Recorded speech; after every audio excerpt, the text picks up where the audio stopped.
Okay.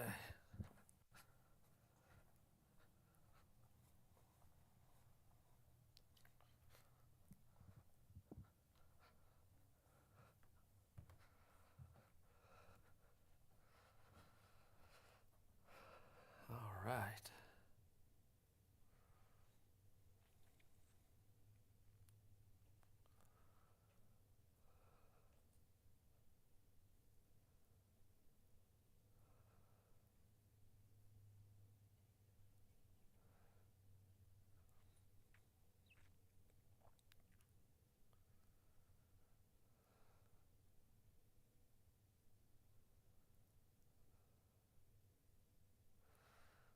Okay.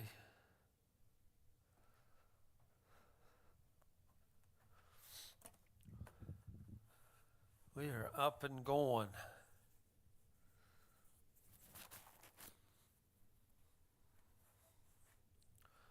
So this is the Apocalypse Part 7. Surprisingly, we got this week and one more week and we'll be done. So we're kind of moving along quickly. But I hope you get the theme of what we're talking about, different than probably we've ever seen or ever looked at before. But you remember we were talking about the cycles and how the first cycle dealt with the churches, then the nations, then the final cycle with the very nature of evil itself. Last week we opened the second half of Revelation by looking at the great red dragon. And like I said, 2 weeks left, so we got a lot to talk about. And, for one thing, I guess I'm a little bit surprised. I figured more people would be interested, but hardly nobody has watched. And I know nobody shows up, so that's kind of surprising. Everybody's got a million questions about Revelation, but anyway, to recap a little bit quickly, because we're going to need some of the imagery that we talked about to understand what John is going to speak about this time. So last week we're introduced to this red dragon. John comes right out and tells us who this is. So no surprise, this is the Satan. This is the devil. But more than that, the image of the dragon represents for John this cosmic embodiment of evil. The dragon, the great red dragon. So if you have trouble in your mind with the image of a devil, this is a tough thing. Maybe probably talk about this more later, but with this image of a devil who's an actual person who's actually at war with God. And I think John, from his perspective in the first century, probably sees the world that way.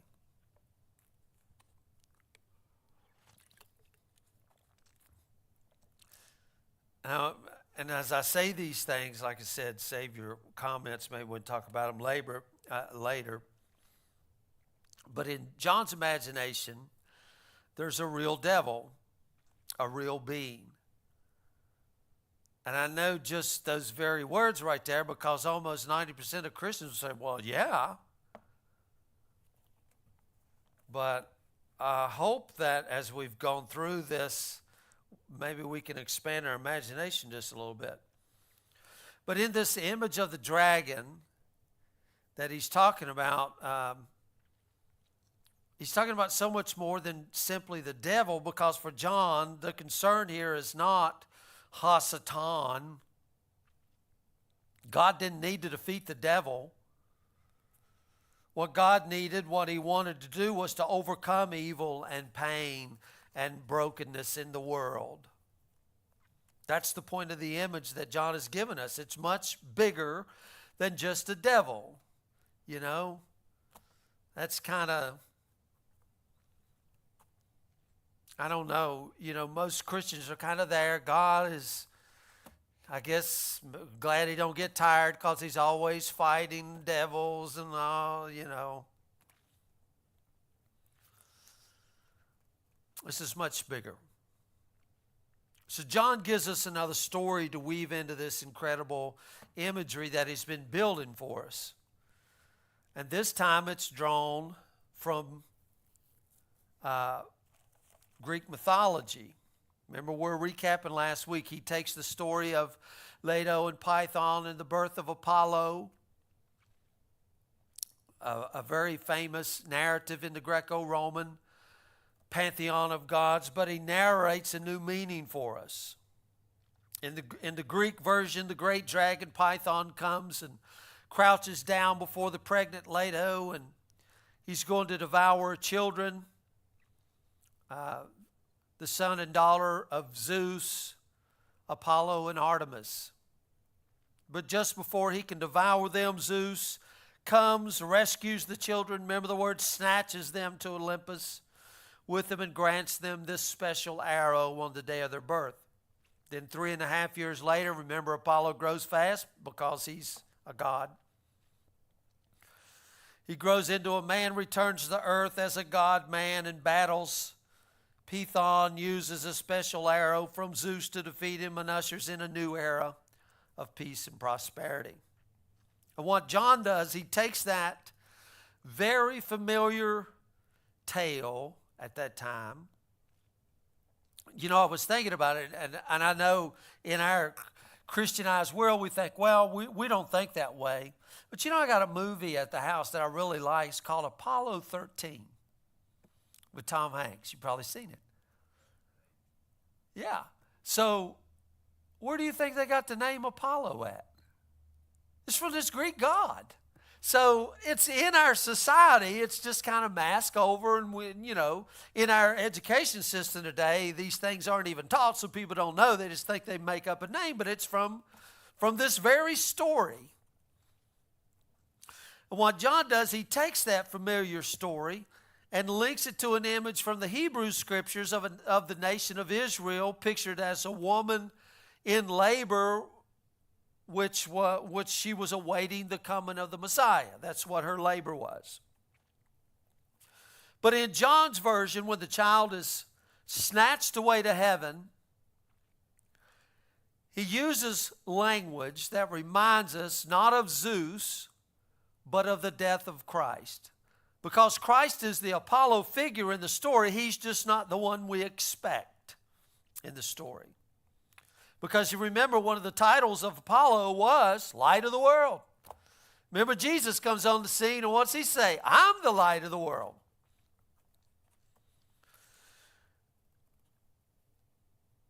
Because Jesus doesn't need to come back and fight the dragon. Jesus doesn't need a special weapon from his Father to defeat the dragon. Instead, it's Jesus' sacrifice itself that undoes the whole thing, that undoes the dragon. So Christ allows the worst thing that could possibly happen to a human being to happen to him. When I say the worst thing, because he's innocent, he's guilty. He's nailed to a cross, but it doesn't end him. In John 14:30, he said, the prince of this world cometh and has nothing in me.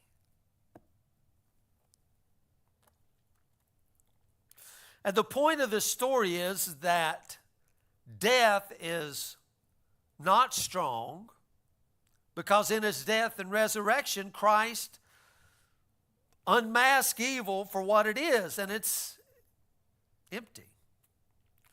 So the dragon roars and rages, but it's not because he is strong.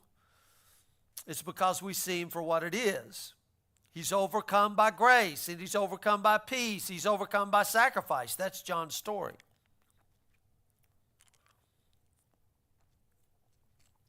And for us, remember, back a little bit, and You remember it said that they repented not. All of the catastrophes that came on them, they repented not. And you know, this is imagery for us, not to turn railing for railing. You know, going back, you know, the Sermon on the Mount, but that's kind of, you know, I got to get even. I got to get back at you. I got, you know. That's how evil operates, is the get even mentality. But through sacrifice, evil doesn't get to dictate the terms of our life. Sacrifice does. I mean, that's big. Through sacrifice, evil doesn't get to dictate the terms of our life. Sacrifice does. Love does. Christ does. So absolutely we stand with Christ against the dragon for what is right and for what is true. We oppose evil and we work for good in the world. But we do that with the sacrifice of Christ as our guide. Not the violence, not the raging, not the roaring of the dragon as our template.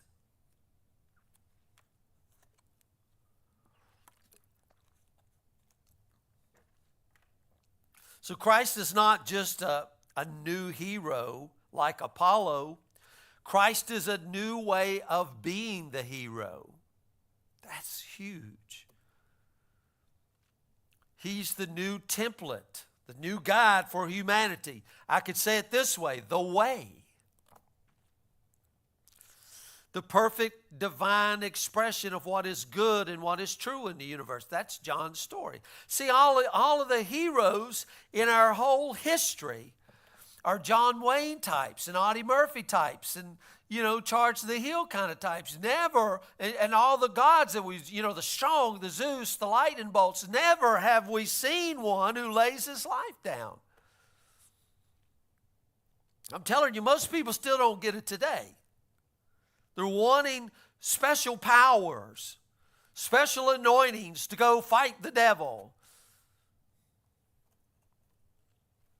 But we got a brand new way. And today we're going to see John is going to build on the story of evil that he started with, the dragon, and we're going to see how for John, politics, religion, and economics find their way back into the story. Now see, that's odd, isn't it? Politics, economics, we could use the word religion, but, you know, we're not supposed to talk about politics and economics, but, you know, everybody thinks, well, church is over here, y'all stay on y'all side, and we'll stay on our side. No.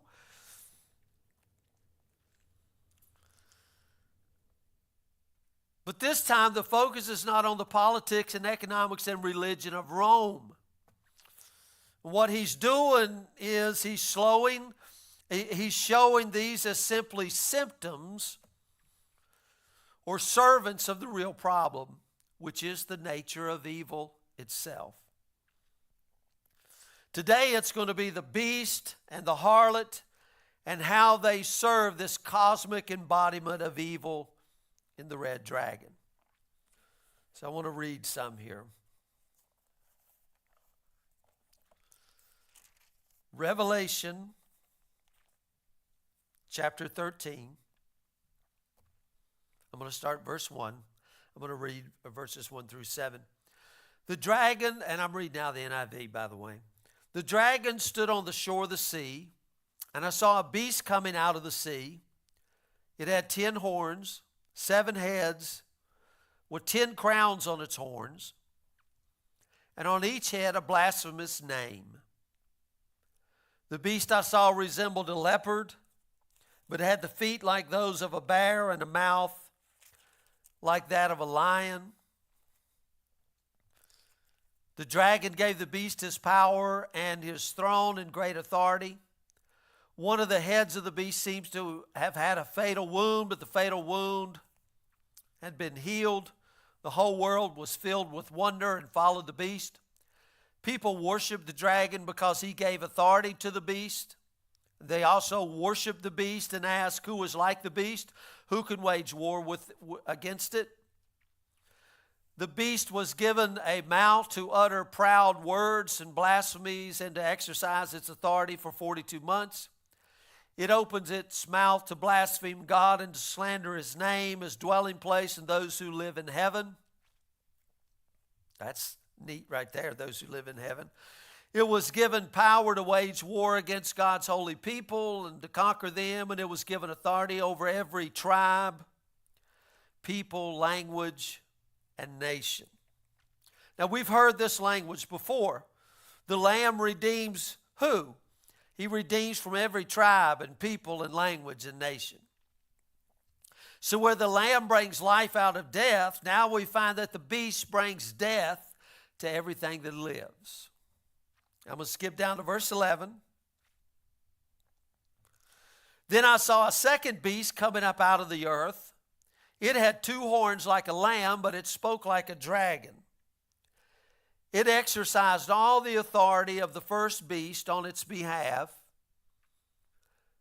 and made the earth and its inhabitants worship the first beast whose fatal wound had been healed. And verse 18. This calls for wisdom. Let the person who has insight calculate the number of the beast, for it is the number of a man. That number is 666. Chapters 14, 15, and 16, they begin to recount a series of plagues and terrible actions that happen on the earth as these 7 vials or bowls of wrath are poured out. We need to remember here that we are in a new cycle. In chapter 12, remember, we started the cycle again. We started the story again. The best way to think of these next set of chapters is a retelling of what we've already talked about with the 7 seals and the 7 trumpets. And in some ways, you can actually take this next section and line it up pretty well with what we read earlier in the letter. But personally, though, I think rather than trying to see the 7 vials as a literal retelling where everything maps perfectly, line them. What we need to remember is that John is giving us a literary retelling. So it's a new perspective. So it doesn't perfectly line up all the vials and the seals and the trumpets. It doesn't work that way. But we also shouldn't be trying to imagine these as some kind of linear chronological sequence of 21 terrible events that happen. That's not the point. A lot of people have Revelation lined out and they're counting, that's seal number 1, and that's seal 2, and this is trumpet number 4, and that's vial number 3, whatever. That's not the point. This is the same story told again with a new perspective, a new language, in order to give us a new insight into things. So because I've already spent a couple weeks on this part of the story, we're going to move past it so we can focus on these new images John brings into the story this time. Let's go to Revelation chapter 17. I'm going to read verses 3 through 6 and then verse 9. Then the angel carried me away in the spirit into a wilderness. There I saw a woman sitting on a scarlet beast that was covered with blasphemous names and had 7 heads and 10 horns. The woman was dressed in purple and scarlet, was glittering with gold, precious stones, and pearls. She had a golden cup in her hand filled with abominable things and the filth of her adulteries. The name written on her forehead was a mystery: Babylon the Great, the mother of prostitutes and the abominations of the earth. I saw that the woman was drunk with the blood of God's holy people, the blood of those who bore testimony to Jesus. When I saw her, I was greatly astonished. I'm going to skip down to verse 9. This calls for a mind with wisdom. Remember, we just read that a minute ago with the number 666. This calls for a mind with wisdom. This calls for a mind with wisdom. The 7 heads are 7 hills on which the woman sits. But I want us to focus on that. This calls for a mind with wisdom. So last week we had a dragon. This week we have 2 beasts and 1 adulterous woman. So we got a couple riddles to solve. Now the name of the beast and the name of the woman. This is what we got to figure out, right? Because, man, everybody is. So, and again, as we were last week and have been before, we're firmly in the realm of first century science fiction. These are not normal things, 7 heads and 10 horns and having up,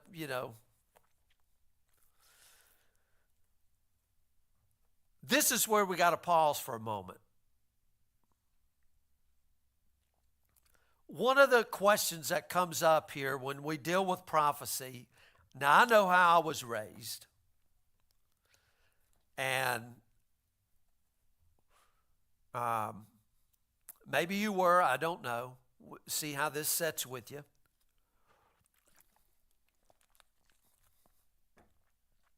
One of the questions that come up here when we deal with prophecy is who is speaking here. The book that always gave me trouble was Song of Solomon. I don't know who's talking to who. In our writings, we'll say, and he said, boom, I know whoever the he is talking, and then she said, but we don't find that in Hebrew scripture, right? Very seldom. I mean, sometimes it'll say, and God spoke to Moses and said, okay, that's pretty clear. But many times, who's talking here? Is this John writing to us, or is this God speaking to us? Now, I've used language like this in this series, like this is what John is trying to say to his readers, or John is trying to communicate here, or what's John's point in the section? The logical question is this simply a book about what John wanted to say? Or is this a vision from God that John sees? And does it even matter what John thought about it? In other words, did God just take John to the movies, put a movie up there, say, write what you see. I don't want no opinions. Just write down. You know what I mean? So John he doesn't have a clue here.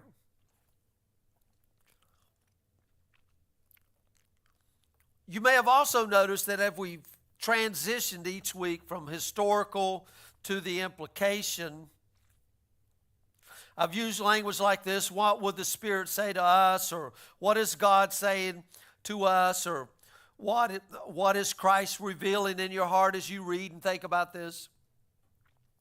This is because the answer to the question, is this God or is this John? The answer is yes. Because scriptures themselves call us to a very nuanced view of their inspiration. This is the thing that baffles people. In 1 Corinthians, and I know you've probably read this before. I don't know if you ever thought, 1 Corinthians chapter 7, I think verse 6 and verse 12, Paul comes out and says, hey, I'm speaking for myself here. Remember that? I mean, this is not a command of God. I'm giving you my opinion. This is just my opinion, my judgment as a trusted friend. And that's scripture.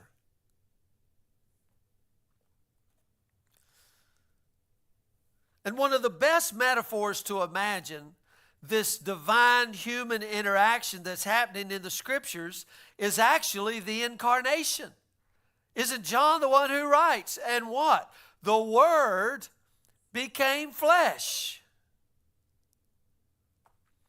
So Jesus is at once what? Both human, he's fully human, he's as man was intended to be, but he's also God, completely divine. So, are the scriptures human writings? Of course they are. The Bible is a collection of writings documenting humanity's experience of God throughout history. But does that mean that the scriptures are not divinely inspired? Of course not. Because this is the story that God wanted to tell. So when we read the Bible, even prophecy, even a letter like Revelation, what we have here is a dialogue happening between John, who is a human being in a time and in a place and with a posture and with a culture and with a language that limits him. People don't understand this, but you and I have limits. And even though our language is so expressive, it has limits. Even though our facial expression, everything has limits, but God, He has no limits. So in a dialogue, in a conversation with the Spirit of God who is inviting him to see His world, He's inviting John to see his world from a bigger, more complete, more beautiful perspective. But for that invitation to have meaning, it has to be filtered through language that John understands, right? We can talk about things, but it has to be in language. Even though we understand English language, it has to be in usage that we get it, that we can, and then we got something to compare it to and hold it up against, and we get it. So these come to John, images that John can relate to, and narratives that make sense of John's experience of both the divine and of his world. This is actually part of the beauty of Scriptures. Not simply that they tell us about God, but they show us and they've modeled for us God in dialogue. And when I say God in dialogue, God would refer to that. These other gods, they don't speak, but He's the one speaks here. We don't get that. God is speaking to us in dialogue and conversation. That kind of requires some relationship, doesn't it? All that with His people, with His creation, and the very fact that Scriptures exist as this divine human collaboration, co-laborers together, Paul would say. And at the same time, both human and divine documents. Now listen to what I just said. At the same time, they're both human and divine documents. That's why a lot of times what we see in Scriptures is maybe contrary. Or maybe we read something, we say, well, that's not really the character of God that I see in Christ Jesus. Like Habakkuk would say, oh, God is too holy to even look on sin. This is what I'm seeing. God, you can't even, you're too holy. And we pull that out as if God is speaking that. No, this is a dialogue. It's a conversation. And it comes to us inspired because this is the story God wanted to tell. But God didn't have His people sitting over there, going into a trance and just writing things down word for word and them not knowing what's going on. That wasn't it.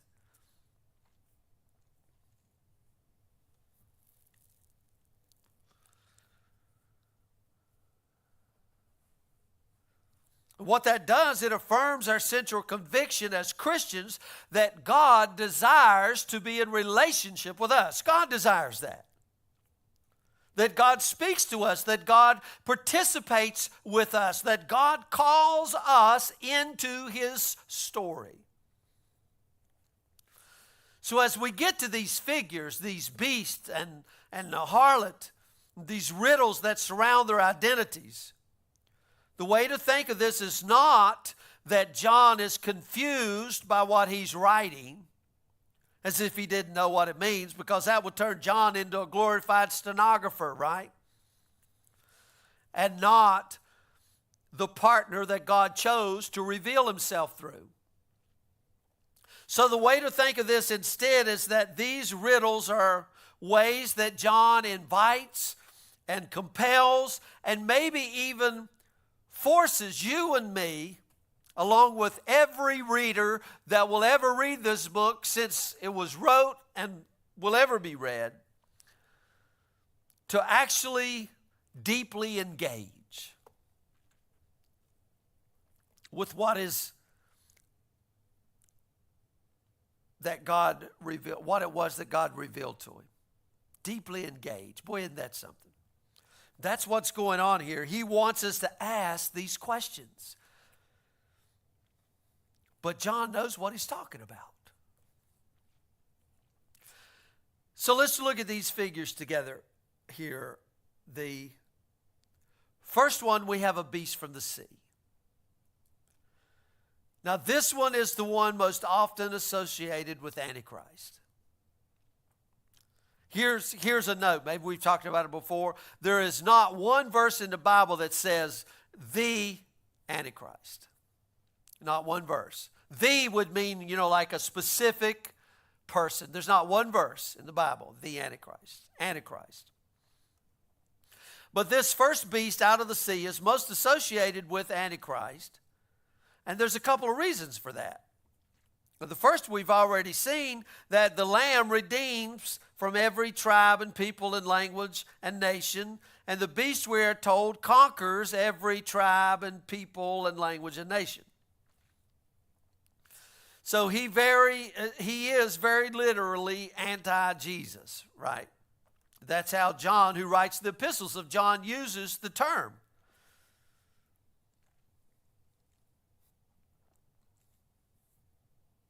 In 1st and 2nd John, when he talks about anyone who opposes the way of Jesus as Antichrist. Who opposes the way of Jesus, Antichrist. However, the word Antichrist never shows up in Revelation.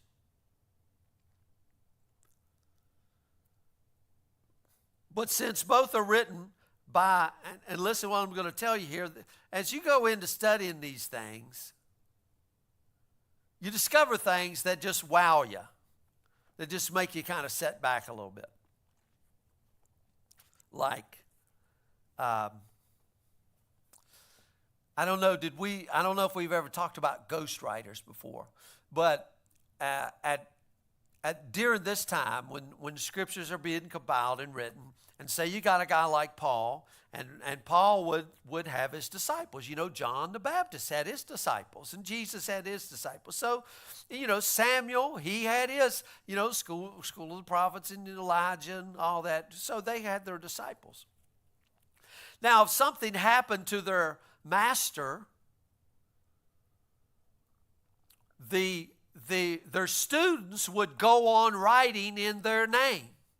Now, we would call that plagiary, but they could do that and even publish their writings under their name, even though their master is dead and gone. Do you know that? And I have to go back and study, because I wonder how we got the scriptures that we have. Some books that's mentioned in the Bible that we don't even have. The book of Enoch, the book of Jasher. Why don't we have those? The Apocrypha. And there are some writings, even in the New Testament, that many scholarly people who have done a lot of research and a lot of looking and digging, say some of the epistles were written by ghostwriters. One, for example, is 2 Timothy.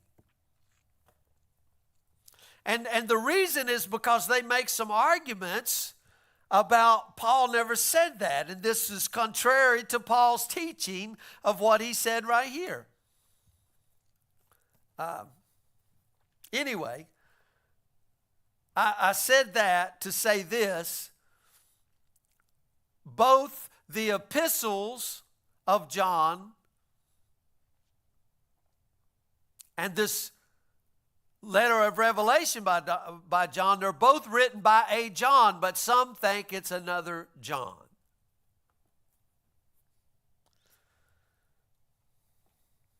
There's nothing in the scriptures to suggest they're the same person except they have the same name. And you know what? It doesn't really matter. It's okay to believe that John wrote all of them, or if you want to believe it different. It doesn't matter. What matters is what's coming to us. See, we can get caught in the small things. It really doesn't matter. Now, some of these scholars, I'll just throw this out, the writing styles and the Greek grammar of the John disciple and the John revelator are very, very different. So pulling a general purpose term for the letter of John, like Antichrist, which means anyone opposed to Jesus, then applying it to a specific figure in Revelation, honestly, that's probably not good exegesis.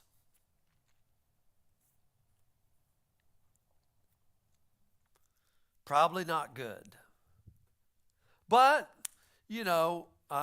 when you read Paradise Lost, that's where most of our modern Christianity comes from.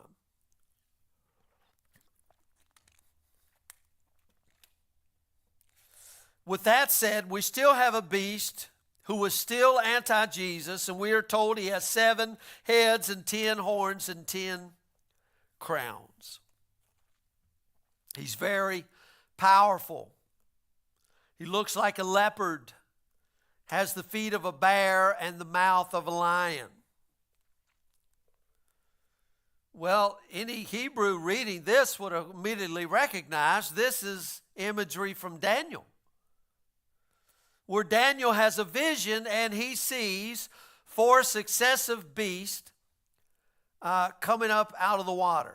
Daniel chapter 7. The first is a lion, the second's a bear, the third's a leopard, and then finally he sees this 10-horned monster. And from the context in Daniel, we know these represent the successive empires of the Babylonians, the Medes, the Persians, and the Greeks.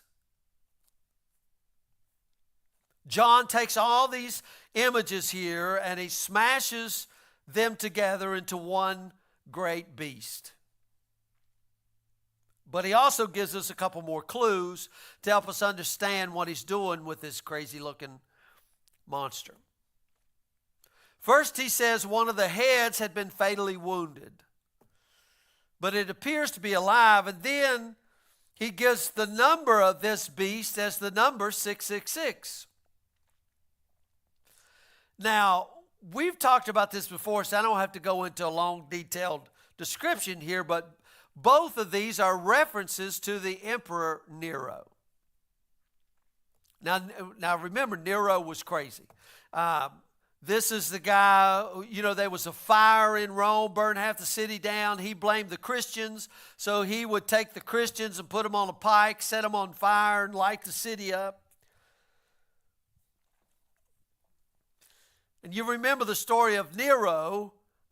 He committed suicide, but for a Roman emperor to commit suicide was a shame. And now it was so much a shame that only a few people got to witness the body. So, that gave rise to the stories that he really didn't commit suicide, that he was in hiding, that he would come back. And remember, our whole point here is we're in this third scene that John is talking about the nature of evil here. And he's already shown us that this beast is a conglomeration of all the empires that have come before through the visions of Daniel. So this is not about Rome, and this beast is not the Emperor Nero. John is telling us, if you want to know what empire looks like, if you want to see how ugly and grotesque and evil this beast is, then all you have to do is remember what it was like under Nero. And then he doubles down with that with the number 666. Now, maybe I told you earlier, I don't know, but if not, I'll tell you now. In the earliest manuscripts, it's not 666, it's 616. And remember, they didn't have numbers, so they assigned letters, different numerical values. It was called the gematria. That's how you wrote. You would know by the placement in the sentence if they were referring to numbers or not. But either way, Nero or Neron, it comes out that you still know who it's talking about. He was referring back to Nero. But again, this beast is not Nero, but is reminding us if we want to know what evil looks like, go back and remember. Now, early readers knew exactly who John was talking about here, Nero. But to be clear, John, again, is talking about the nature of evil in the cycle. So again, the beast is not Nero singularly. The beast does not roam solely. It has 7 heads. It's built from all the pieces of those empires before. This beast is an image of politics and power. That's why it's a lion, a leopard, a bear, the beast from Daniel. This beast is the image of politics and power. Remember, it comes up out of the sea. John doesn't have any particular moment in history in mind or any particular ruler in mind when he's talking about this beast. He's not saying, oh, here's wisdom. Oh, I recognize, because, so many have said, hey, it's Ronald Wilson Reagan.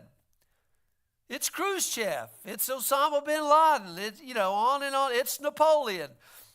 John is not saying that. He's not saying that at all. No particular ruler in mind. What he's talking about is the nature of empire, the oppression, the domination, the conquering of empire, whatever it is. Now remember, when we talked about the myth of Leto and Python in the Roman imagination, it was empire and the emperor who played the role of Apollo. They were the ones who fought the dragon and brought peace to the world. Remember, that's what they thought. Hey, Caesar, he's Lord of lords, he's King of kings, he's the bringer of peace. So that was in their imagination. And John is saying, no, Christ is not just an Apollo figure. He's a new kind of hero. Everything has changed here.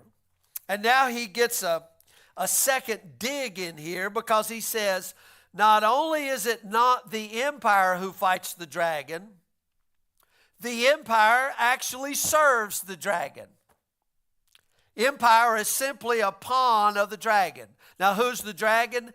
The cosmic embodiment of evil itself. And what does empire do? Serves it.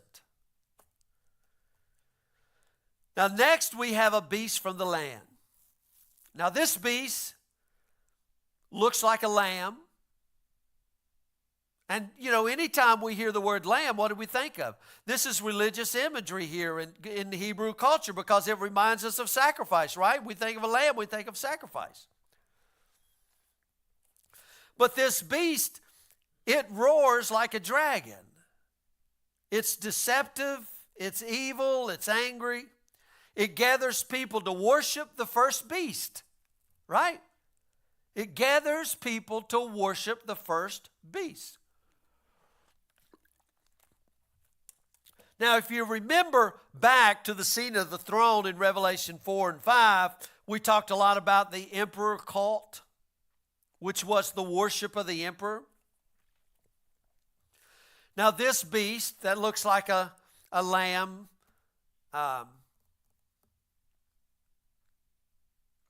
this beast represents religion of the empire that reinforces the worship of power and politics. This is false religion. reinforces the worship of power and politics. I'm going to show you what that looks like. And you know, one of the things here as we go through this, you know, most of the times when people read, they just want to know who the Antichrist is, when you know, it's red ever, they're going to build a temple, Jesus coming back, and all this other stuff. And we don't never stop to reflect and look and say, man, have I been caught up into this? And I want to say, lo and behold, yes. But this beast represents religion of the empire that reinforces the worship of power and politics. This is false religion. It looks nice. It does cool things. It might talk a lot about peace. And we're drawn to it because of what it points to. But underneath it, what undergirds it, what is it? Evil.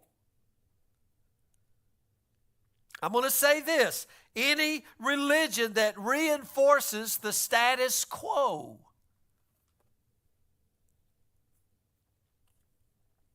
evil. And finally, we have this woman called Babylon. She's draped in luxurious purple cloth and covered in gold and sits on 7 hills.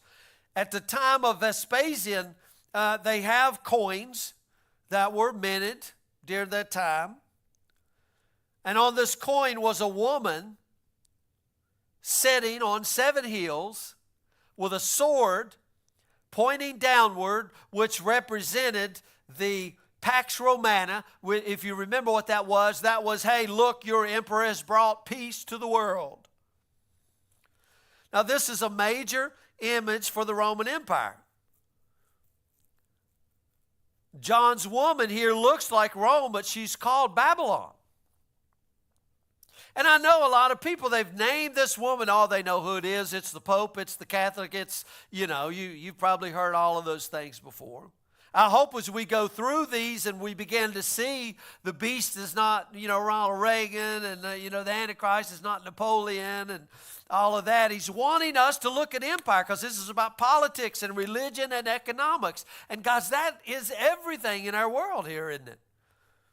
Imagine the controversy, Jesus coming on the scene, and anybody who knew at that time, we don't know to doubt because we're just asleep at the wheel, but anybody knew when Jesus come on the scene, this controversial statement, behold, the kingdom of heaven is at hand. What was the kingdom? Any kingdom had their religion, they had their politics, and they had their economics. And Jesus comes on the scene declaring a brand new one.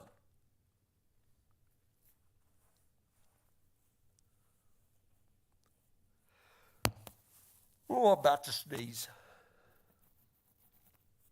It'll get me when I least expect it. The point here is not Rome or Babylon or any particular city. The point is that she represents the economic disparity that it takes to keep empire churning. Do you understand that? I mean, it has to have economic disparity. Now think about that. We have to keep empire going.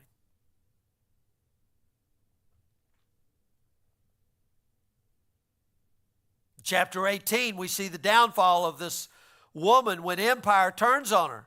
And John says, fallen is great Babylon, for the nations have drunk the maddening wine of her adulteries. The kings of the earth have committed adultery with her, and the merchants of the earth grew rich from her excessive luxuries. Then he says this, the merchants of the earth will weep and mourn over her because no one buys her cargoes anymore.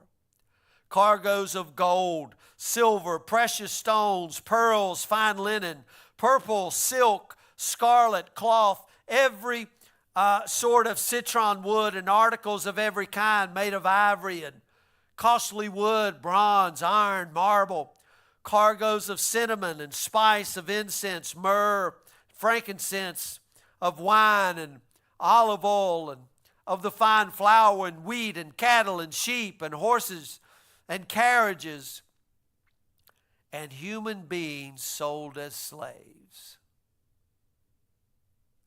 Everyone is getting rich off this woman. In John's time, everyone is getting rich off the Roman economy.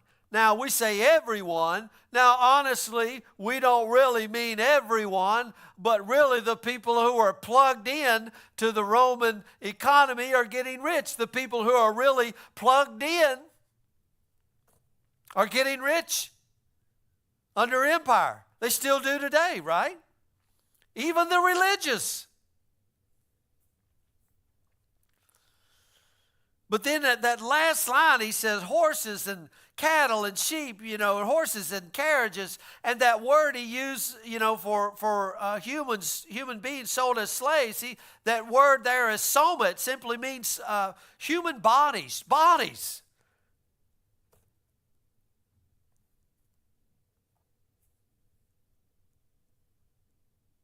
Not even slaves. Slaves would have to deal with a person. These are just bodies that we don't even think of. We just need bodies to throw at it. I heard a guy talking today about the war in Ukraine and Russia and all that's going on. He says, what we need is more bodies. Now think about that statement. I mean, this is what John is talking about. We don't even know if there are names or rank. We don't even care. We just need bodies to throw at it. We need bodies. We don't really care. We got to keep empire functioning here. We got to keep it churning, so give us bodies. Slaves, bodies. And this, John says, this is really what the economy of the empire really looks like. I go back, Jesus comes on the scene and he's talking, you'll know the truth will make you free. And they answer the same way every American would be. Man, we live in the freest country in the world, man. We're free. And John, you see, God has brought John and given him this vision, and John begins to see what it's all about.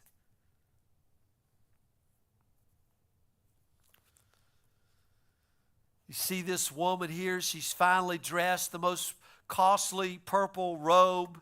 She's set peacefully on 7 hills, but she's drunk on the blood and the suffering and the oppression and the subjugation of everyone that it takes to keep the empire going. Does any of this stuff sound familiar? This is really what sits behind the peace and the prosperity and the luxury of empire.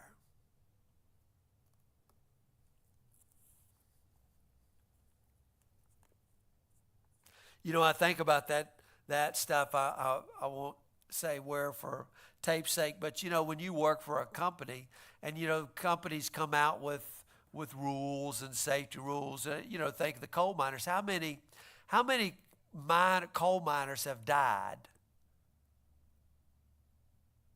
Maybe a fast death, crushed, run over by miners, blowed up. And for what? Profit. And really. And I mean, when you work for companies, it's really like, hey, we got to get the job. So you can buy into that mentality. It's like, we don't really care. We don't really care how many die making the Hoover Dam. We don't really care. We got to keep it churning out here. We don't care. Bodies, throw at it.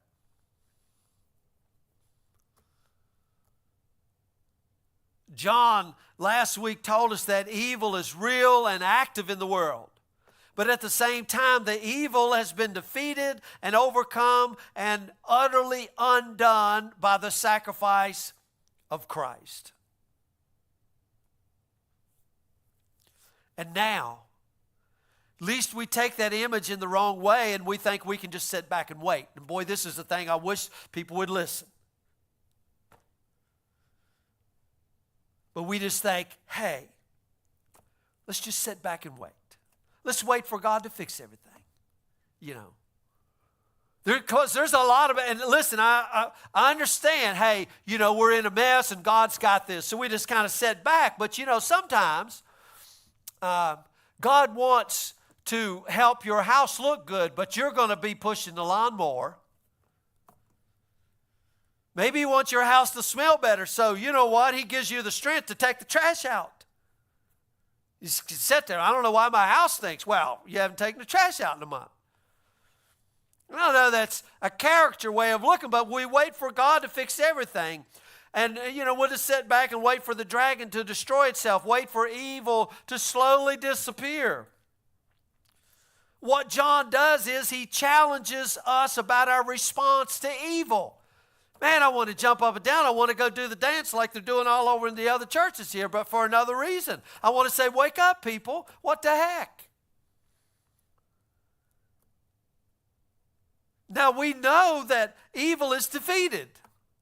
We know the dragon is undone, but politics and religion and economics, this is the realm where we either choose to support or challenge the world that is around us.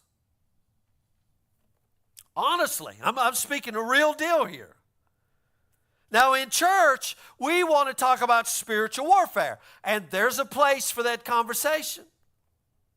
But in John's imagination, the spiritual battle is over. It's done. Christ is victorious.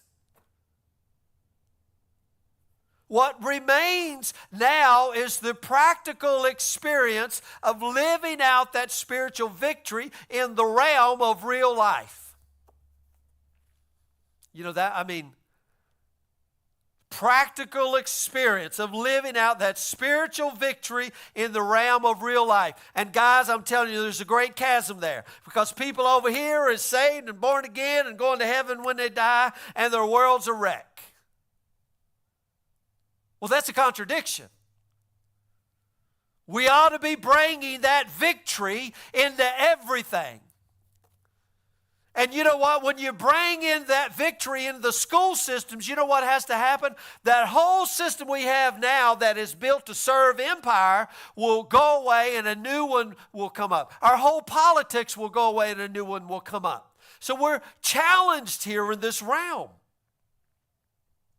And John, he's not pulling any punches here. He says at one point that if you don't want to be identified with the beast, and if you don't want his seal or his mark, what that means is you won't participate in the harlot's economy because it's evil. It's wrong. Do you know, here's something else I discovered. When they would go into the markets to trade, this harlot, they would go into the markets to trade, into the agoras or the marketplaces to wheel and deal and to do their things. Almost, like Jesus goes into the temple. They had brought this into the temple, but in the Roman economy, they had the agoras, and they would sit up and they would go sell their purple and scarlets, and the rich people would go in there. Under the Emperor Domitian, there is evidence that before you could go into the marketplace, you had to go burn a pinch of incense to Domitian. And I know you're thinking, what's that got to do with anything? You know what you did for evidence of that? You took the ash and put it on your forehead. Wow. Can you see? And John is talking about a mark. Unless you take the mark, you can't go into the marketplace.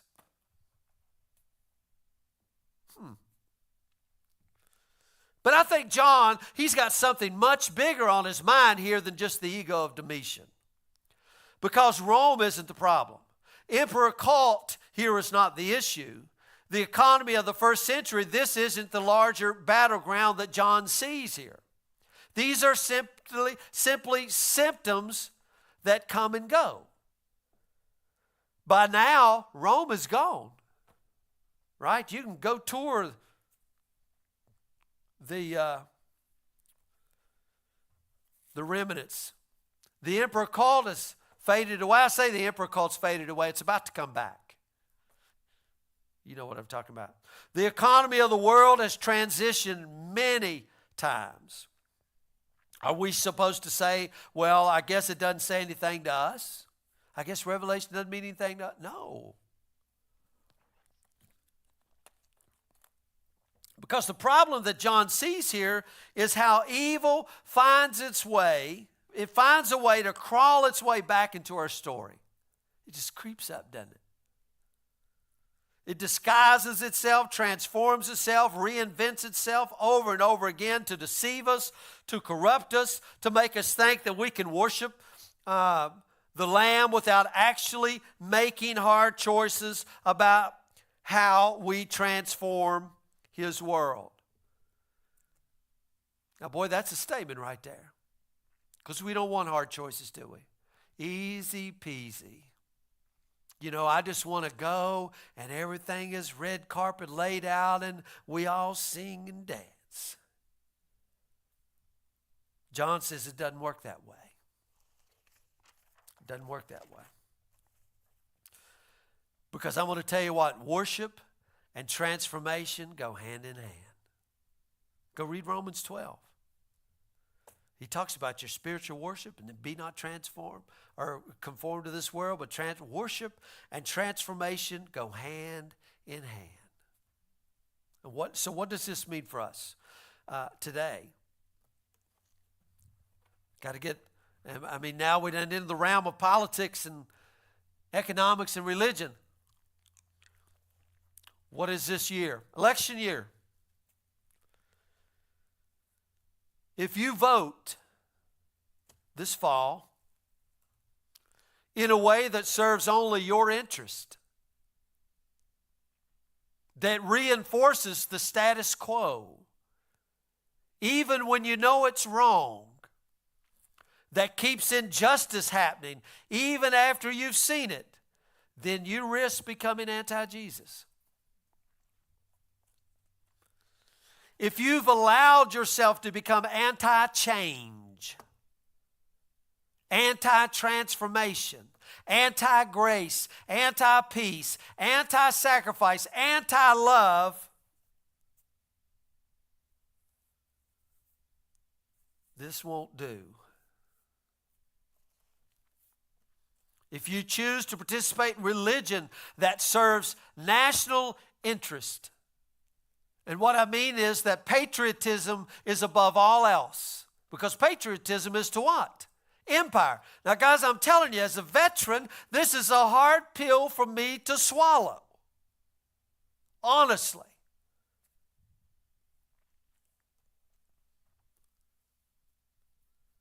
But if you choose to participate in religion that serves national interest, patriotism above all else, that calls on war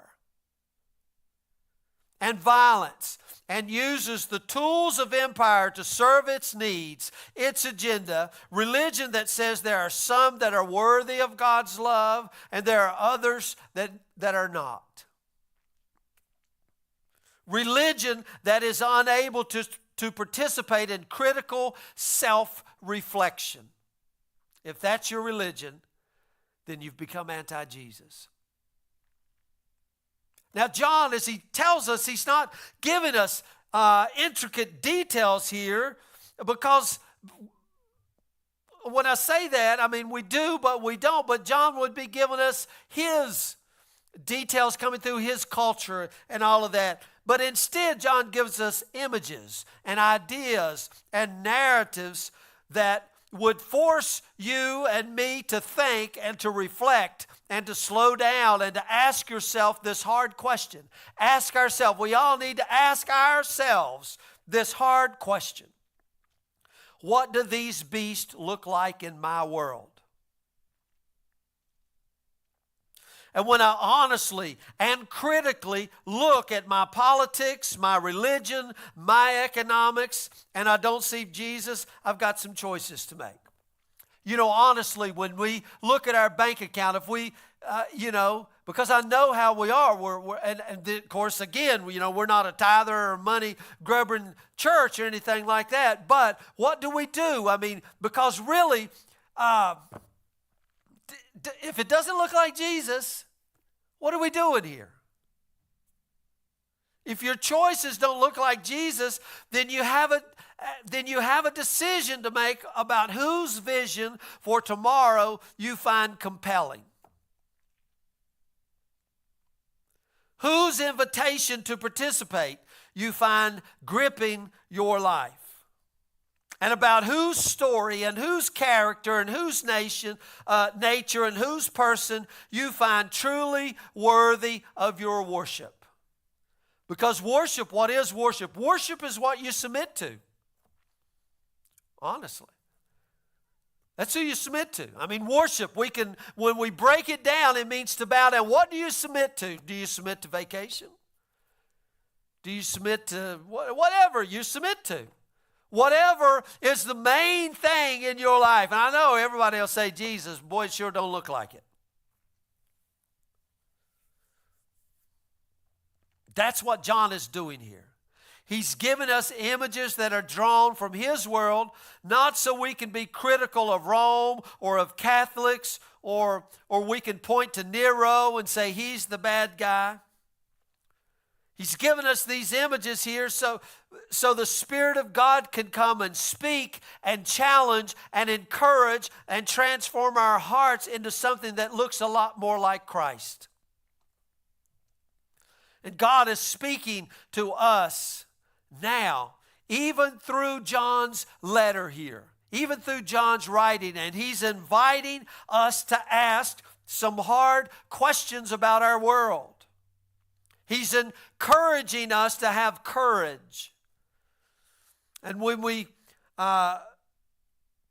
do, he's given us the strength to make these hard choices. And he's providing guidance about how to move forward. And he's sustaining and supporting and challenging and equipping and participating and inviting us to participate in the renewal of all things with Jesus. Because whatever is broken in this world, be it politics, is there politics broken? Yeah. Is there religion broken? Yeah. Is there economics broken? Yeah. This we believe, and I hope we've gotten this out of this message, is simply the last gasp of a defanged destroyer. Remember, he was going to destroy that destroys the earth. The last gasp of a defanged destroyer. And in Christ is inviting us slowly to participate with him in a new future, a new kingdom. And that we will talk about next week in our final lesson of the apocalypse. Amen. And I will quit with that.